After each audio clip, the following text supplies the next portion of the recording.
Okay, Bismillahirrahmanirrahim. Assalamu alaikum. Welcome to this week's class of Digital Communication, Spring 2020 semester. I am your course instructor, Dr. Naveed Mufti. First of all, please note that there are concepts and theoretical knowledge involved in this part of the course. Ideally, when this part of the course is done in the class, the teacher writes the notes on the board, discusses them, explains them, and the students copy them down in their registers or notebooks. So you are highly encouraged to write and make notes as you listen through these lectures. So the more detailed notes you make of these lectures, the better it will be for you when it comes to exam revision. Because the teacher will be talking about a lot of things orally, and you have to make note of the things and make sure you have something to refer to for your exams. So in the last week we looked at a little bit about CDMA and its two main types, direct sequence and frequency hopping, and then we discussed channel and different classifications of channel. And after doing those discussions, we looked at the two main channel effects, noise and ISI. And ISI was the one which we discussed in detail. So we discussed what it is, why it happens, what is our target, and how we practically go about achieving it, and what do we do to minimize ISI, and how then we can qualitatively analyze the communication system and the effects of ISI on the communication system. So that was a brief recap of what we did last week. In this week, we are going to focus first of all on the second channel effect, which is noise. So this week's topic, they include noise in communication systems, and then we go on to discuss signals and noise. And within that topic, we will be looking at error performance degradation in communication systems, demodulation and detection, vector view of signals and noise, basic SNR parameter for DCS. The learning outcomes for this week are as follows. So the student is expected to be able to relate to AWGN in mathematical and graphical forms, to break down the demodulation or detection process in two main steps, to analyze the conditional PDFs of the received signal for decision making or detection, and to discriminate between signal and noisy signal vectors graphically.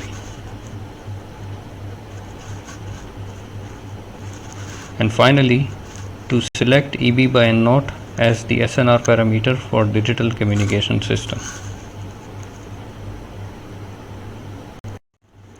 Okay, so let's start discussing noise in communication systems. We have studied about noise in the previous semester in our communication systems course, so many of these things will be a revision, but there are a few additional notes that we will add to our existing knowledge about noise. So first of all, what is the definition, or how can we define noise, or what can we say what noise is? So the term noise, it refers to unwanted electrical signals that are always present in electrical systems. Now what happens is that when noise is present, the presence of noise superimposed on a signal, it tends to obscure or mask the signal. That means it limits the receiver's ability to make correct symbol decisions, and that is why it limits the rate of information transmission. So when we transmit something and it is not correctly received or recognized, that is not considered as transmission of information. So we only say that information is transmitted when it is sent and received successfully. So having noise in a system which causes the receiver to make errors, or it makes it hard for the receiver to make the correct decisions, that basically limits the rate of information transmission.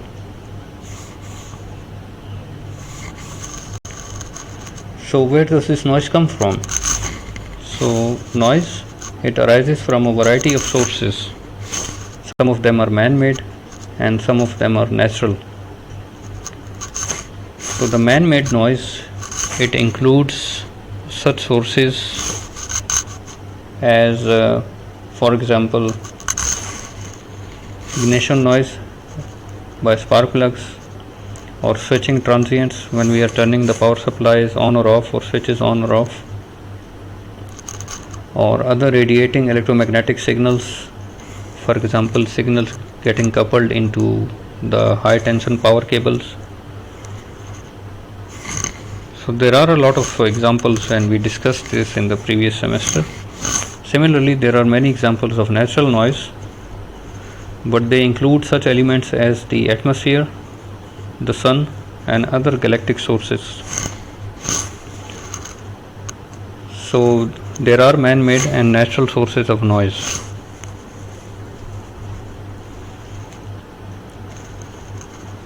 So now, good engineering design can eliminate much of the noise or its undesirable effects. So normally the methods we use to handle noise include filtering, shielding, choice of modulation, and the selection of an optimum receiver site.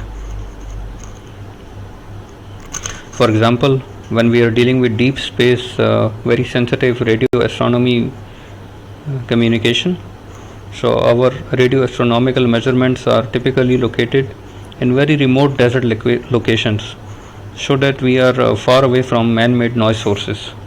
So you must have seen them, that all these big satellite dish antennas communicating with deep space, they are normally outside the cities, in areas where there is no population, there are no other disturbances, because these receivers are very sensitive, because the signals that we will receive from these deep space, they will be very weak and attenuated.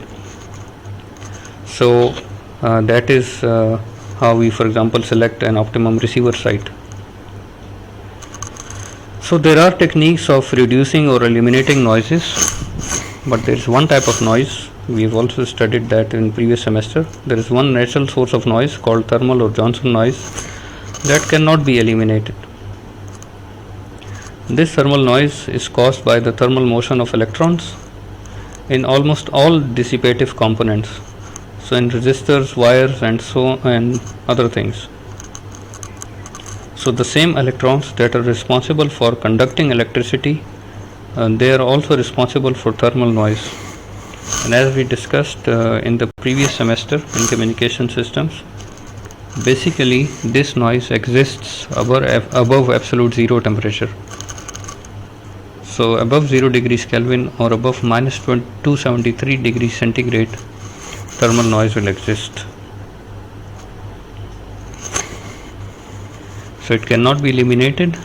We model it, or we describe thermal noise as a zero mean Gaussian random process.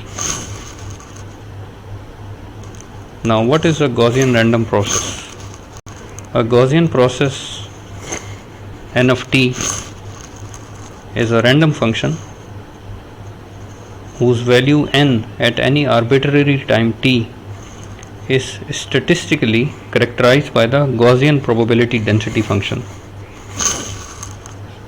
So this is what a Gaussian process is. So statistically it can be described by a probability density function whose shape is Gaussian or normal. So what does a Gaussian probability density function or PDF look like?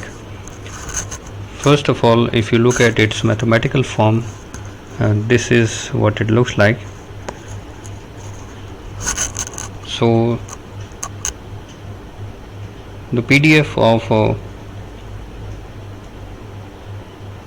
a random process n of t is a random function whose value n at any arbitrary time t is statistically characterized by this equation, and in this equation this sigma is the standard deviation, whereas sigma square is the variance. So in this equation sigma square is the variance of n. There is also a simpler version of such PDFs which is called the normalized or standardized density function. So the standardized or normalized density function of a zero mean process is obtained by assuming this sigma equals to 1. So such a Gaussian PDF, such a normalized Gaussian PDF whose sigma is 1, that is shown here. So as you can see, the value of sigma is 1. Okay, and this is 2 sigmas, and then this is 3 sigmas, and so on. So this is also 1 sigma, and this is 2 sigmas, and this is then 3 sigmas. So this curve is for this PDF is of such a variable whose variance is 1, and just remember that.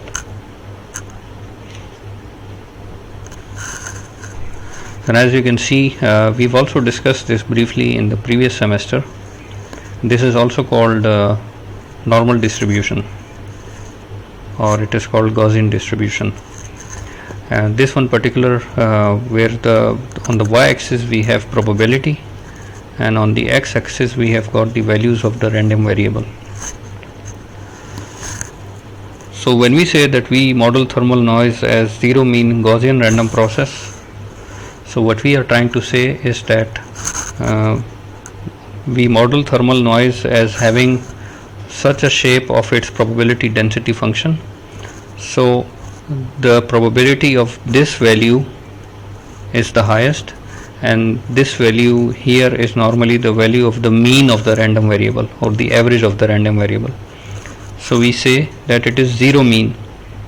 That means we are assuming that the type of noise that we are talking about, its mean or average value is 0. So the value of probability is highest at the mean value, and as we move away from the mean value, the probability value decreases, and as we go further away from the mean value, the probability value continues to decrease, and ideally it touches 0 probability at minus infinity and plus infinity. So this is the general shape. So when we say that our thermal noise is Gaussian, so its PDF will be like this, and when we say that our thermal noise is Gaussian with zero mean, that means that the noise's average value will be 0. Here you will have a 0. So that is what we normally assume about noise, that it has a Gaussian probability density function and its mean value is 0. This is what we normally assume for noise. So we often represent a random signal as the sum of a Gaussian noise, random variable, and a DC signal. So we represent our signal as a sum of two things, as a sum of a Gaussian noise random variable.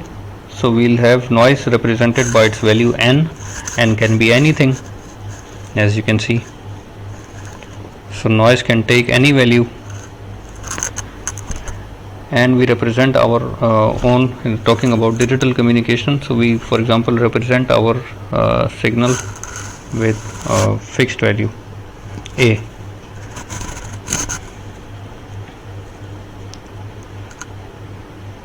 So in this equation, Z is a random signal, A is taken as its DC component, and N is the Gaussian noise random variable. So because A is taken as a DC component or a constant, and when you add this constant to a random variable whose PDF is like this, so basically what happens is that this PDF, it has a DC component added to it. So basically now it will shift depending on the value of A. It will either shift on this side or it will shift on this side depending on whether A is positive or negative. So this whole PDF with the same characteristic or shape, it is shifted to the value of A, which becomes its mean value, and that PDF is the PDF of Z. So the PDF of PZ is then expressed by this. So this was the PDF of our Gaussian random variable noise.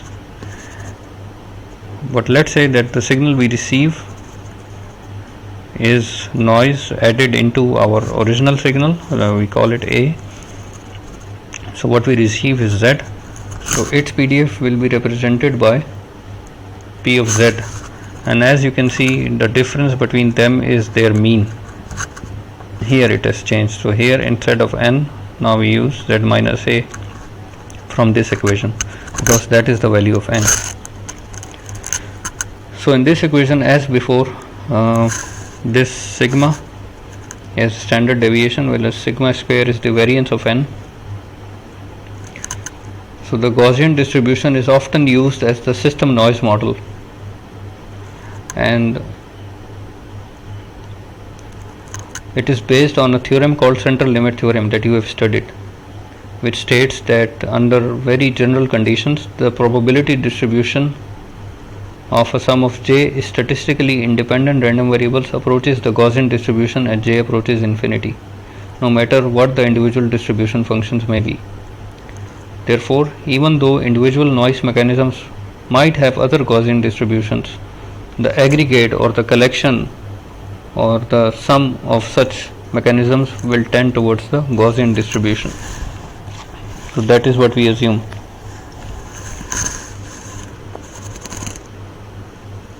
So from this moment onwards, when we talk about noise in communication system, you have to keep in mind that its probability distribution function will look something like this, and normally we assume noise with zero mean, not with variance of 1, but we do assume with zero mean. So the highest probability will be at the value of 0. So noise can actually have both positive and negative values with certain probability. So it can increase the amplitude of the received signal, it can also decrease the amplitude of the received signal. So for example, if the value of A is positive and the noise that is combining with it is positive, so that will increase the amplitude. But if A is positive and the value of noise that is being added to this is negative, then the value of Z will decrease as compared to the original value of A. So both possibilities are there. So this is a good time to once again discuss, revise, and then add a few more notes about white noise. So the thermal noise that we are just discussing, the primary spectral characteristic of thermal noise is that its power spectral density, PSD, is the same for all frequencies of interest in most of the communication systems. So in other words, we can say that a thermal noise source, it emits an equal amount of noise power per unit bandwidth at all the frequencies. So that is starting from DC or 0 to about 1 terahertz. It's the same. Therefore, a simple model for a thermal noise, it assumes that its power spectral density is flat for all the frequencies. As we have also mentioned it in the previous semester, it is written by this equation, where Gn of f, it denotes the power spectral density of thermal noise, and that is a constant, a straight line equal to n0 by 2 watts per hertz. So its units are, because its power spectral density, its units are watts per hertz, where the factor of 2 is included to indicate that Gn of f is a two-sided power spectral density. So we have discussed it in Fourier concepts that we have two-sided spectrum and one-sided spectrum. So by 2 is indicating that it is two-sided.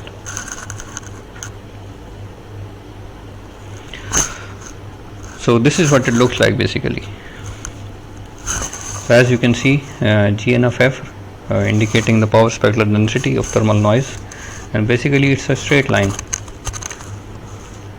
So when we convert it from two-sided to one-sided, obviously this n naught by 2 will become n naught, but that is the general convention.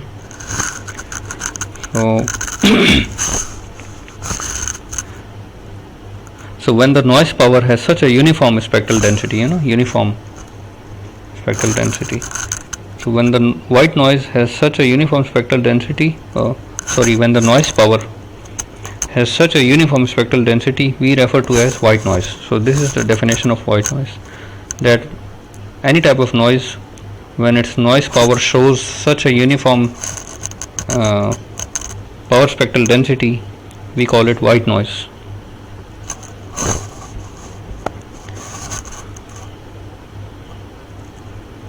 And another thing we need to note is that of autocorrelation function of white noise.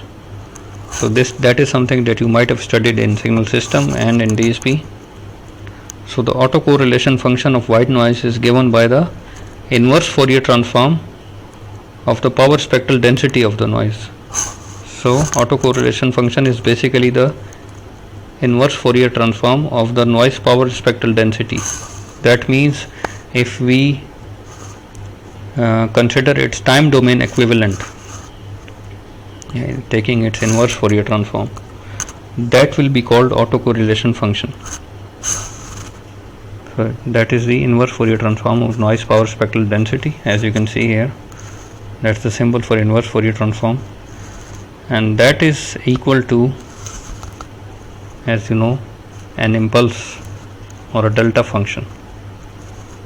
We've discussed this, that when in the spectrum we approach a DC value, in the time domain we approach as an impulse, and when in time domain we have a straight value, a straight line, in frequency domain that is an impulse.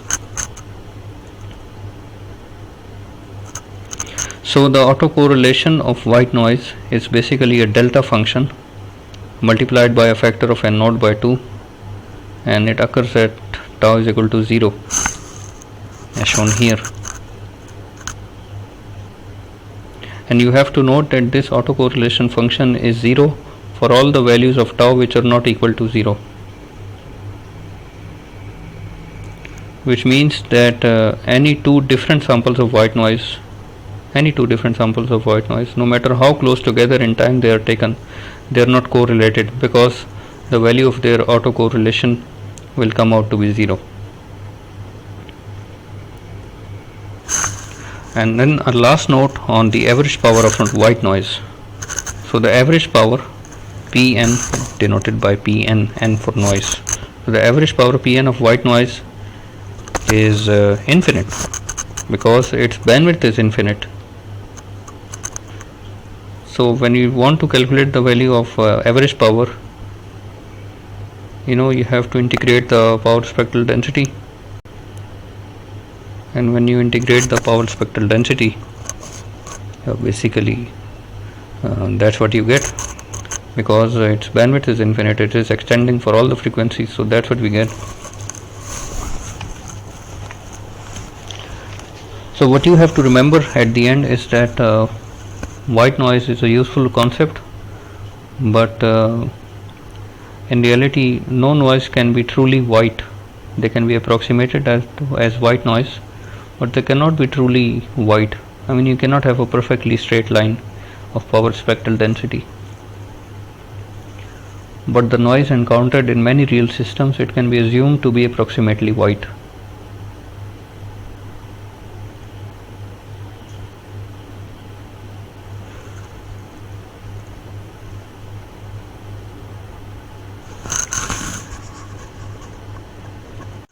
Now you have to note that the delta function given here, this delta function, means that the noise signal n of t is totally decorrelated from its time shifted version for any tau greater than 0.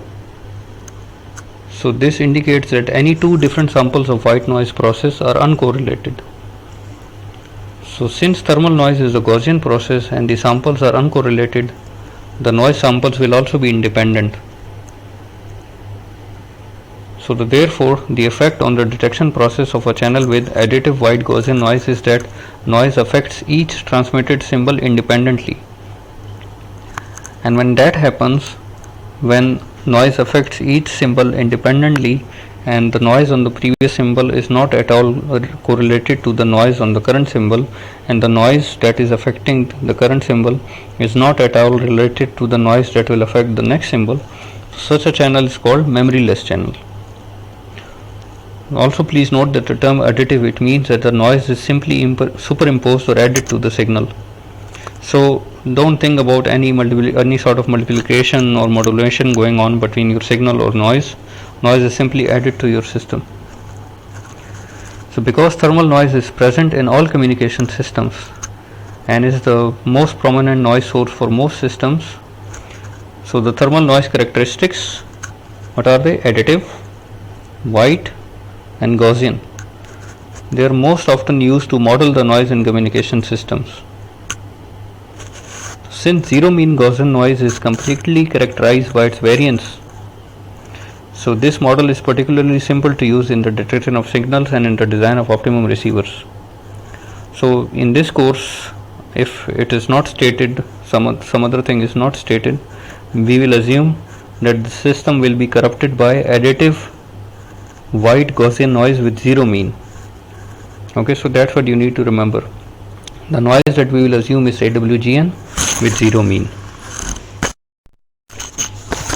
Okay, now coming over to error performance degradation in communication systems. What you have to remember is that the task of the detector at the receiver is to retrieve the bit stream from the received waveform as error free as possible, notwithstanding the impairments to which the signal may have been subjected.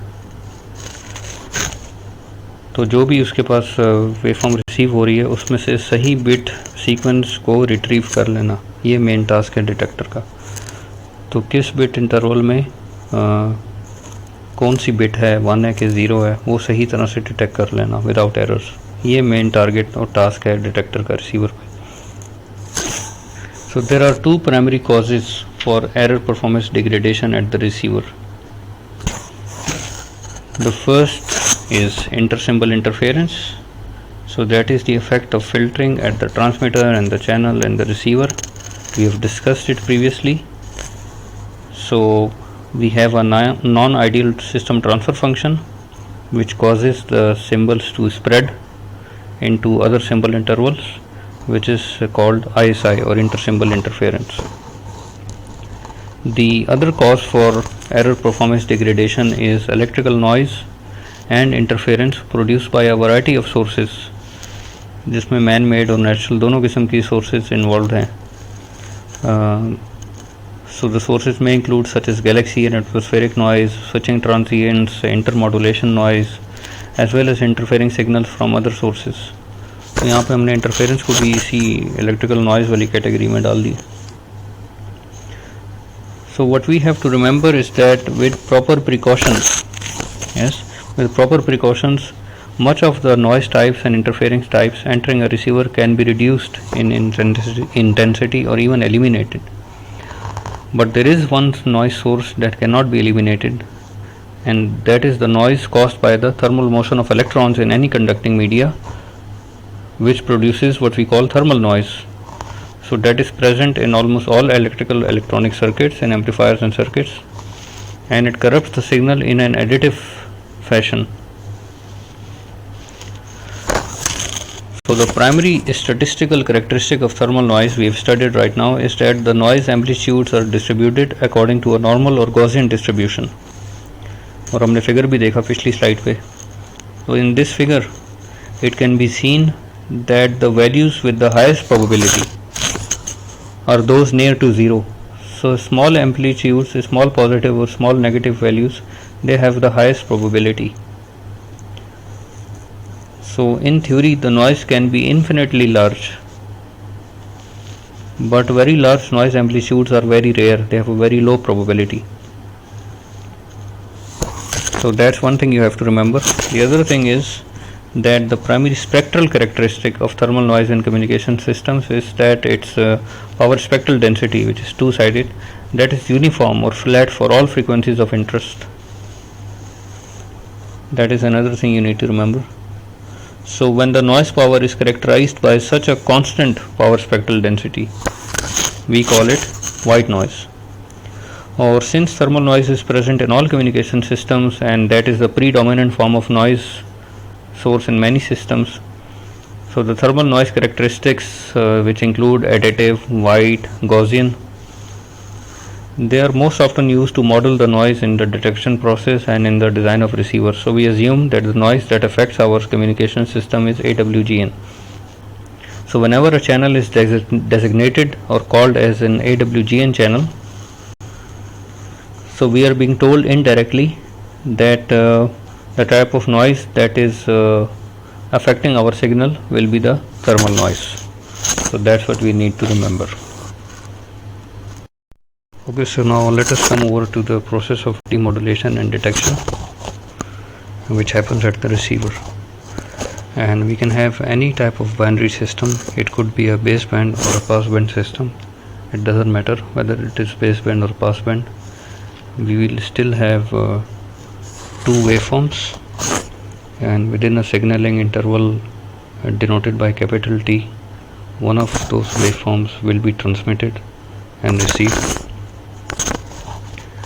and we can refer to them as S1 of T and S2 of T.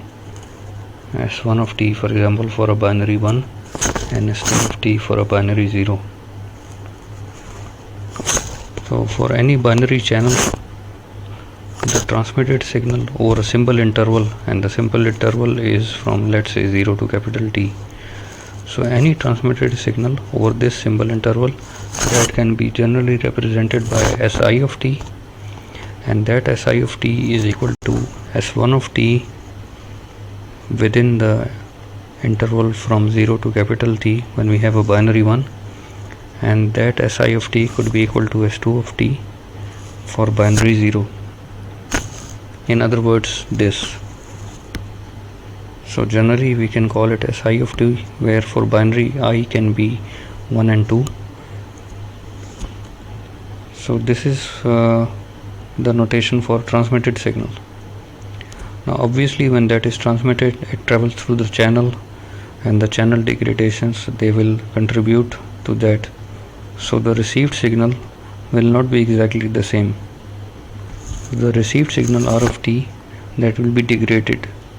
So on the considering the two major degradations, it will be degraded by noise, which we represent by N of T, and it will possibly also be degraded by the impulse response of the channel, which is indicated by Hc of T.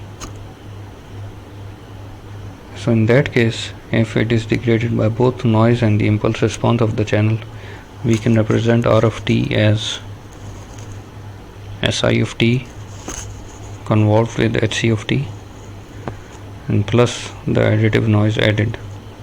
So here I, we know for binary is 1 or 2. For emery it could be more than 2. And in this equation, N of T is AWGN with 0 mean, and this symbol here, that represents convolution. So in other words, this will be the equation, as you can see here.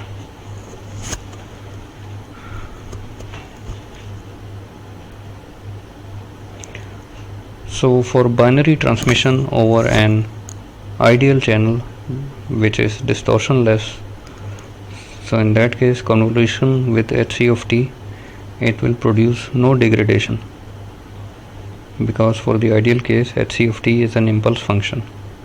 So in that case, if we have a distortionless transmission, this expression will be simplified and we will have R of T is equal to Si of T plus N of T. So that is what we are assuming. So in the previous lecture we looked at ISI, and in this week we are looking at noise.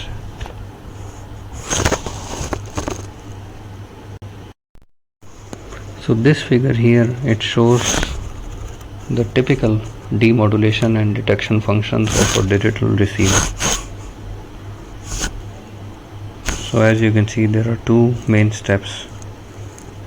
The first step involves waveform to sample transformation, and the second step is that of decision making. So here, as you can see, demodulation and detection are considered separate steps. So according to this book, demodulation is defined as the recovery of waveform to an undistorted baseband pulse.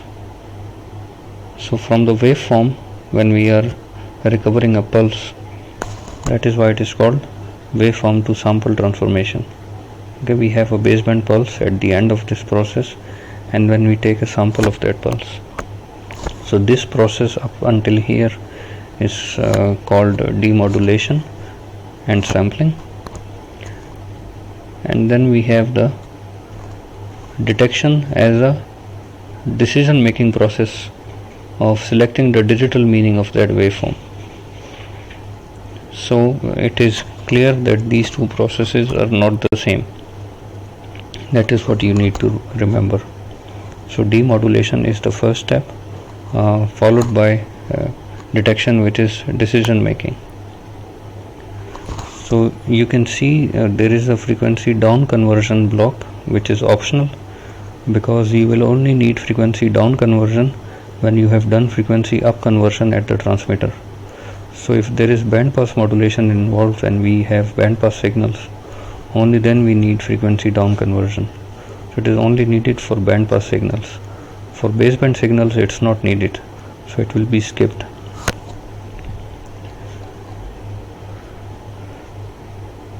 So this frequency down conversion block, it basically performs frequency translation of band pass signals operating at some radio frequency.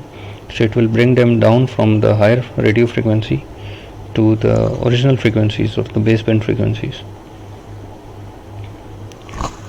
So within this block of demodulate and sample, you see the receiving filter. That is an essential part, and that is what essentially the demodulator is, which performs waveform recovery in preparation for the next important step, which is that of detection. So the filtering at the transmitter and the filtering at the channel, they typically cause the received pulse sequence to suffer from ISI, and hence because of that distortion it is not quite ready for sampling and detection. So the main goal of the receiving filter is to recover a baseband pulse with the best possible signal to noise ratio and zero ISI. That is the goal of the receiving filter. Remember two things: maximum possible SNR and zero ISI. So the most optimum receiving filter for accomplishing this task is known as a match filter or a correlator, and it can be followed by an optional block of equalizing filter.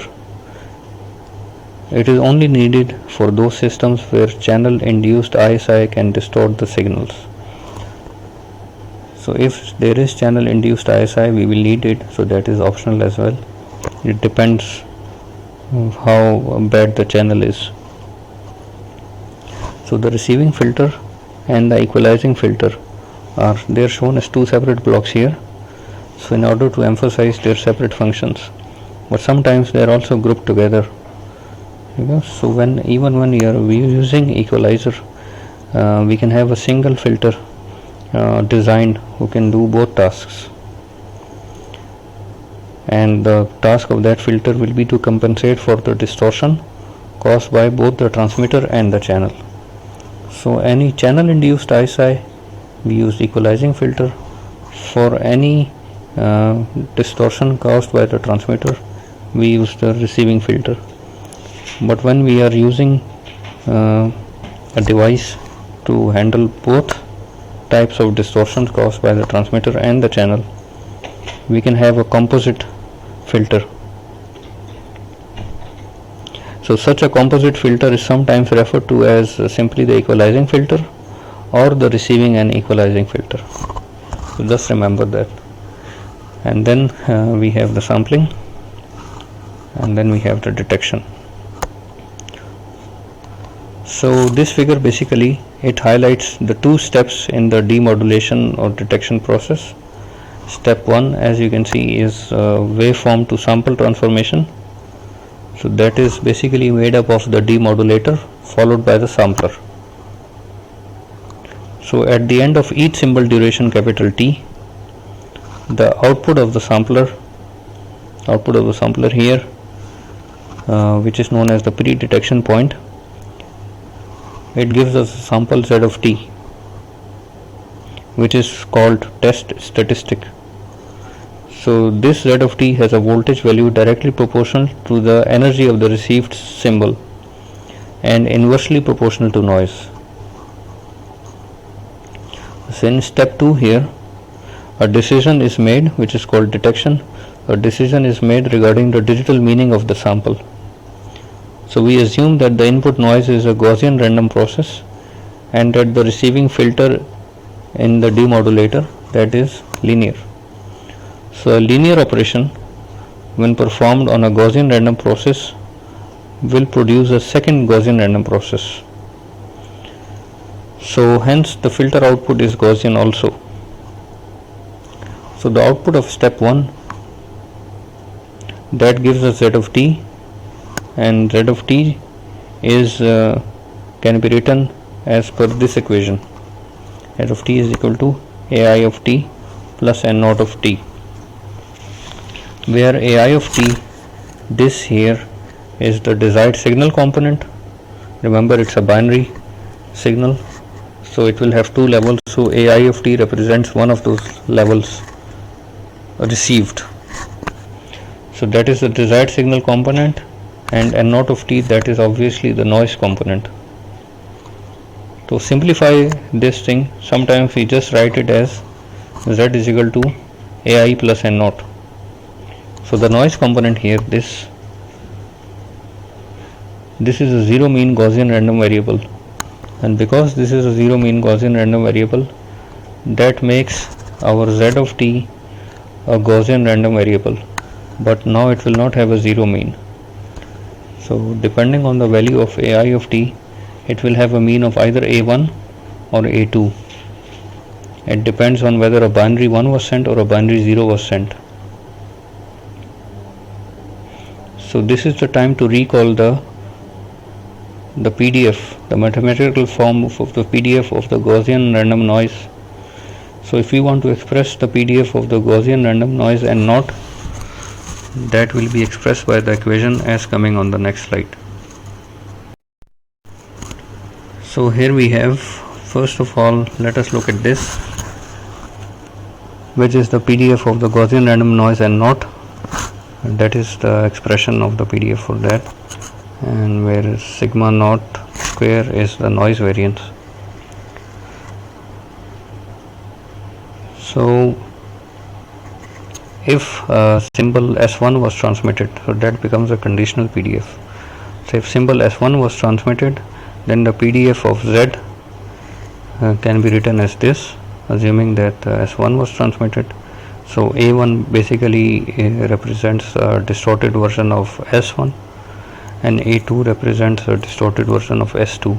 And if S2 was transmitted, in that case the conditional PDF will look like this. So these are conditional PDFs, and they depend on what was transmitted. And if we want to look at these conditional PDFs graphically, they will look like what is being shown on the next slide. So these conditional PDFs are shown here in figure 3.2. So the rightmost conditional PDF, P of Z given S1. So the vertical bar, it means given. So this PDF is called the likelihood of S1, and what it basically illustrates is the probability density function of the random variable Z of T given that the symbol S1 was transmitted. Similarly, the left one here, this one, that is called the likelihood of S2, and that illustrates the PDF of z of t, given that the symbol s2 was transmitted. So the abscissa here, the x-axis, that represents the full range of possible sample output values from the step 1 of the figure we saw in the previous slide. So after a received waveform has been transformed to a sample, the actual shape of the waveform is no longer important, because all waveform types that are transformed to the same value of z of t, they are identical for detection purposes. Later we probably will study that an optimum receiving filter or a mesh filter, in step 1 it maps all signals of equal energy into the same point z of t. So what we have to remember is the received signal energy and not its shape is important parameter in the detection process. So that is why the detection analysis for baseband signals is the same as that for bandpass signals. So what you have to remember, that z of t is a voltage signal that is proportional to the energy of the received symbol. So the larger the magnitude of z of t, the more error-free will be the decision making process. So in step 2, the detection is performed by choosing the hypothesis that results from the threshold measurement. So basically the sample value is compared to a threshold, and when the sample value is greater than the threshold, we go for hypothesis H1, and when z of t is less than this threshold, we go for hypothesis H2.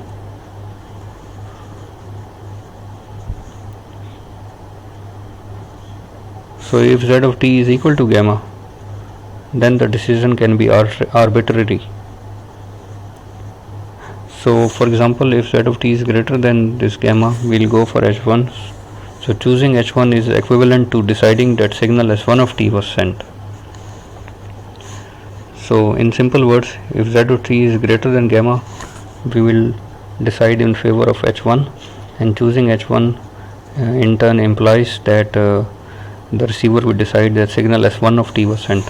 And since S1 of t represents a 0, so hence a binary 1, it represents a 1, hence a binary 1 is detected. So similarly, choosing H2 is equivalent to deciding that signal S2 was sent, and hence a binary 0 is detected. So that is how the detection process is completed.